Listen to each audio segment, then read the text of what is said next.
Sir మనం ఆంధ్రప్రదేశ్‌లో చూస్తున్నాం సార్. విస్తృతంగా వరదలు రావడం, విజయవాడ మొత్తం కూడా మునిగిపోయింది సార్. అయితే ఈ వరదలకు గల కారణం కొల్లేరు సరస్సు అండ్ బుడమేరు ఈ రెండిటి వల్లే ఈ వరదలు విస్తృతంగా వచ్చాయి. ఆపరేషన్ కొల్లేరు కూడా ఫెయిల్ అయింది అని చెప్పేసి అనుభవజ్ఞులైన ఇంజినీర్లయితే చెప్పడం చూస్తున్నాం సార్.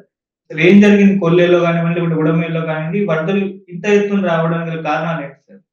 ఇప్పుడు విజయవాడ వరదలు మనం చూస్తున్నాం.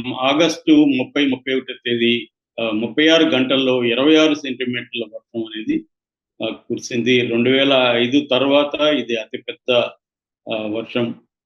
దానివల్ల ఇప్పుడు దాదాపు 15 మంది చనిపోయారు. కొన్ని వందల పశువులు చనిపోయినాయి. కొన్ని వేల కోట్ల ప్రాపర్టీ నాశనం అయిపోయింది. 3,00,000 మంది ప్రజలు వరదల్లో ఇప్పటికీ చిక్కుకొని ఉన్నారు. వాళ్ళకి ఆహారం కూడా దాదాపు 30, 40% ప్రజలకి ఆహారం అందలేదని చెప్తున్నారు.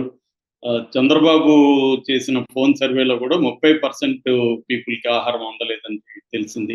చంద్రబాబు కూడా చాలా ఆగ్రహంగా ఉన్నాడు అధికారుల మీద, మంత్రుల మీద. ఈ కాంటెక్స్ట్‌లో అసలు కారణాలేంటి అనేది ఇప్పుడు చర్చిస్తున్నాడు. ఎప్పుడైనా కూడా ఇటువంటి ప్రమాదాలు జరిగినప్పుడు తక్షణ కర్తవ్యం బాధితులకి సహాయక చర్యలు అందడం, ఫుడ్డు, మిగతా విషయాలు మందులు, పాలు, నీళ్లు ఇవి అందించడం.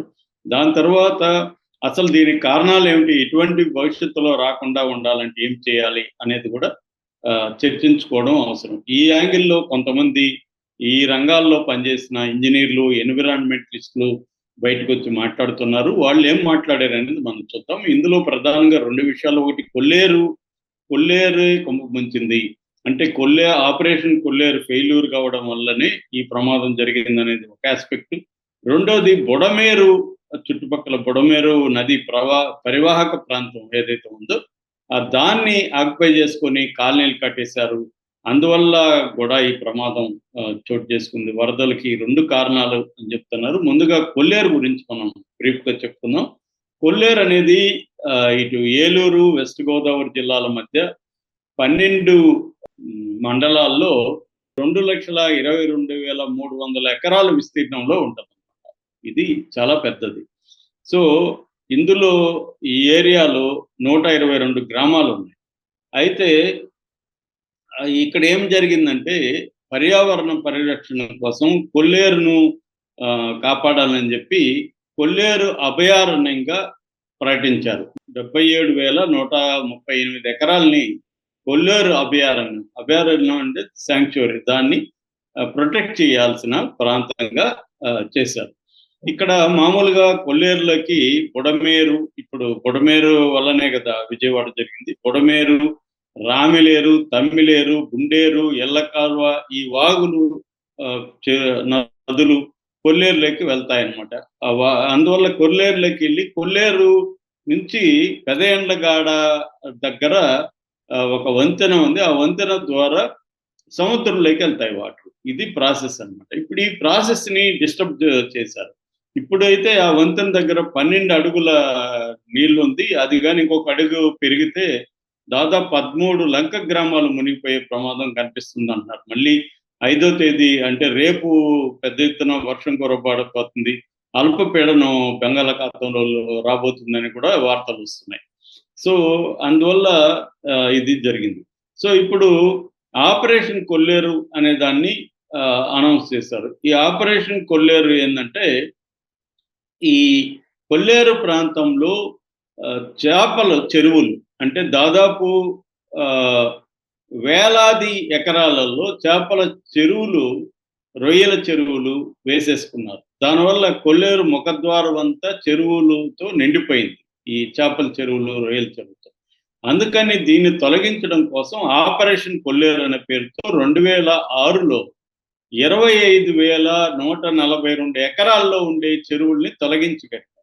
కానీ దాని తర్వాత దాగిపోయింది. ఆగిపోయి ఇంకా 15,000 ఎకరాల్లో ఇప్పటికి కూడా ఈ రొయ్యల చెరువులు, చేపల చెరువులు ఉండిపోయినాయి.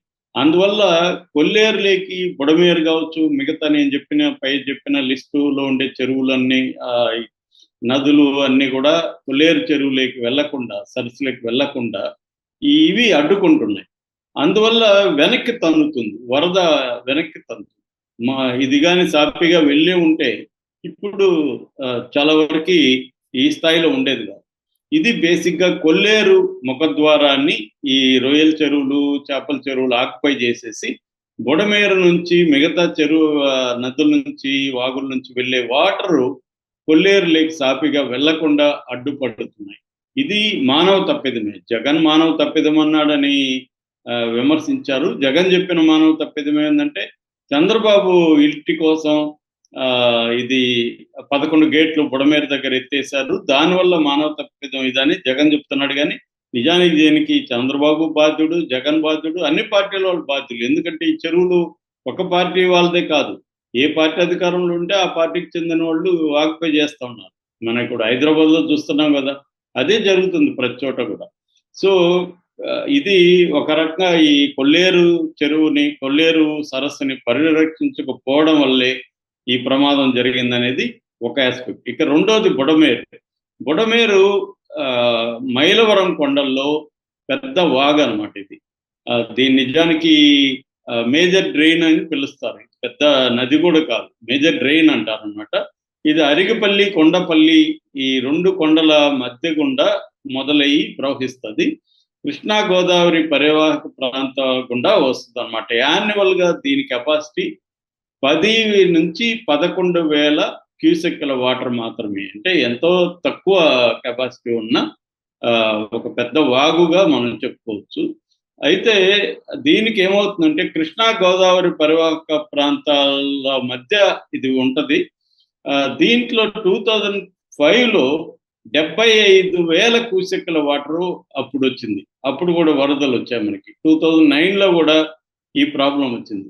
ఇప్పుడు కొత్తగా మనకి ఇప్పుడు వచ్చింది 45,000. అంటే 2005లో వచ్చిన దానికంటే కూడా ఇప్పుడు తక్కువే వచ్చాయి. కానీ ఇప్పుడు ప్రమాదం ఎక్కువ జరిగింది. దానికి కారణాలు కూడా నేను తర్వాత చెప్తాను. ఏదేమైనా బుడమేరు అనేది ఇప్పుడు వాటర్ ఎక్కువ వచ్చాయి. అందుకని 2009లోనే బుడమేరు ఒడ్డున రీటైనింగ్ వాల్ నిర్మించాలని ఇంజనీర్లు చాలా మంది సలహాలు ఇచ్చారు ప్రభుత్వానికి. ప్రభుత్వం నిర్మించడానికి కొంత ట్రై చేసింది, కానీ మళ్ళీ అది ఆగిపోయింది. రిటైనింగ్ వాల్ గా నుండి ఇప్పుడు వేలాది మంది సేఫ్ గా ఉండేవాళ్ళు. అది కాలేదు. మనకి కృష్ణాలంక దగ్గర రిటైనింగ్ వాల్ చంద్రబాబు పీరియడ్లో స్టార్ట్ అయ్యి జగన్ పీరియడ్లో కంప్లీట్ అయింది. వాళ్ళిద్దరిని కూడా అభినందించాలి మనం, చంద్రబాబుని, జగన్ని. ఆ రిటైనింగ్ వాల్ వల్ల ఇప్పుడు కృష్ణాలంక ఏరియాలో ఉండే ప్రజలు సురక్షితంగా ఉండడానికి ఆ రిటైనింగ్ వాల్ ప్రధాన కారణం. అయితే బుడమేరుకి అది జరగలేదు. సో ఇదేమైందంటే బుడమేరు పరివాహక ప్రాంతం మెల్లగా వచ్చి సింగనగర్ దగ్గర విస్తరిస్తుంది అనమాట. అక్కడ ఏమైనాయంటే రియల్ ఎస్టేట్ బ్యాచ్, అన్ని పార్టీల వాళ్ళు ఉన్నారు ఇక్కడ. తెలుగుదేశం, జనసేన, వైసీపీ అని కాదు, అన్ని రకాల పార్టీల దీంట్లో ఉన్నారు.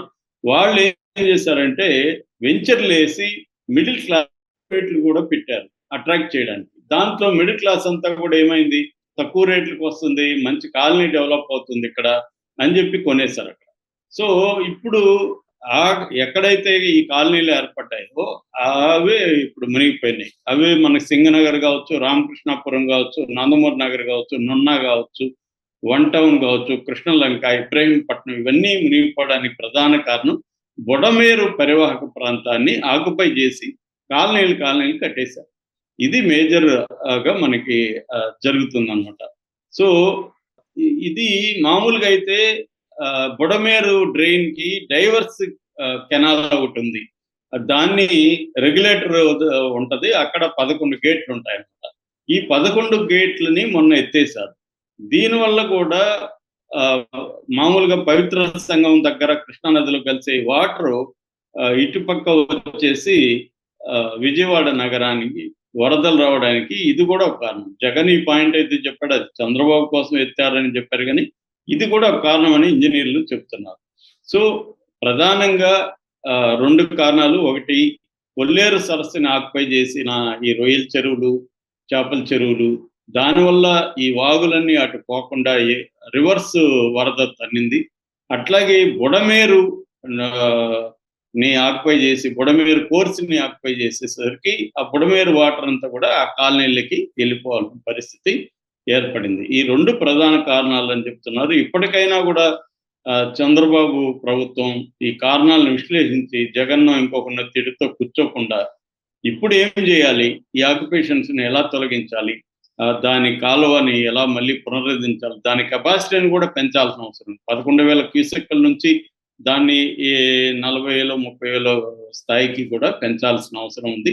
అట్లాగే ఆపరేషన్ కొల్లేరును మళ్ళీ పునరుద్ధరించి 15,000 ఎకరాల్లో ఉండే చెరువులన్నీ, ఈ చేపల చెరువులు, రొయ్యల చెరువులు, వీటన్నిటిని కూడా తొలగించి దాన్ని క్లియర్ చేయాల్సిన అవసరం ఉంది. ఇవి జరగకపోతే భవిష్యత్తులో విజయవాడకి ఇంకా సివియర్ ముంపు వచ్చే అవకాశం అయితే ఉంది.